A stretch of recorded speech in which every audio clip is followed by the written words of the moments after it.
સુરતમાં હલથાણમાં સગીરાની છેડતી થતા ભારે આક્રોશ જોવા મળ્યો છે. વિધર્મી યુવાને સગીરાની છેડતી કરતા ભારે હંગામો મચ્યો. લોકોએ વિધર્મીને પકડી અને જોરદાર ધોલાઈ કરી. છેડતી બાદ યુવાનની લોકોએ ધોલાઈ કરી બેથી પાક ચખાડ્યો. ઘટનાની જાણ થતા પોલીસ સ્થળ પર પહોંચી આરોપીને પકડ્યો છે. પોલીસ સ્ટેશન બહાર આક્રોશિત લોકોએ હંગામો મચાવ્યો. આક્રોશિત લોકોનું ટોળું એકત્ર થતા પોલીસે લાઠીચાર્જ કર્યો. ઘાયલ આરોપી મોહમ્મદ અઝીઝને સારવાર માટે ખસેડાયો છે. પોલીસે સમગ્ર મામલાની તપાસ હાથ ધરી છે. કાયદેસરની કાર્યવાહી પોલીસે શરૂ કરી છે. પણ આ દ્રશ્યો જુઓ, મોટી સંખ્યામાં લોકો ભેગા થયા હતા. આરોપી મોહમ્મદ અઝીઝ ઇમ્તિહાસ છેલ્લા 3 દિવસથી સગીરાનો પીછો કરતો હતો. ટ્યુશન જતી સગીરાનો 3 દિવસથી પીછો કરતા સગીરાએ પોતાના પરિવારને તેની જાણ કરી હતી, જેના કારણે પરિવારના સભ્યો ટ્યુશન નજીક જ ઉભા રહ્યા હતા.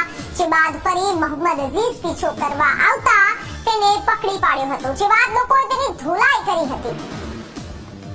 આપ જુઓ કે જે રીતે સુરતમાં મામલો સામે આવ્યો છે. મોટી સંખ્યામાં લોકો પોલીસ સ્ટેશન ખાતે પહોંચ્યા હતા અને આરોપી છે તેની ધોલાઈ કરી હતી અને મેથી પાક આરોપીને ચખાડ્યો છે. પણ પોલીસે હાલ કાયદેસરની કાર્યવાહી હાથ ધરી છે. આ સગીરા છે જે ટ્યુશન જતી હતી ત્યારે આ વિધર્મી તેનો પીછો કરતો હતો અને આ વાતની જાણ સગીરાએ પરિવારને કરતા પરિવારે આ જે પણ આરોપી છે વિધર્મી તેને પકડી પાડી અને મેથી પાક ચખાડ્યો છે. મોટી સંખ્યામાં અન્ય લોકો પણ આવી ગયા હતા.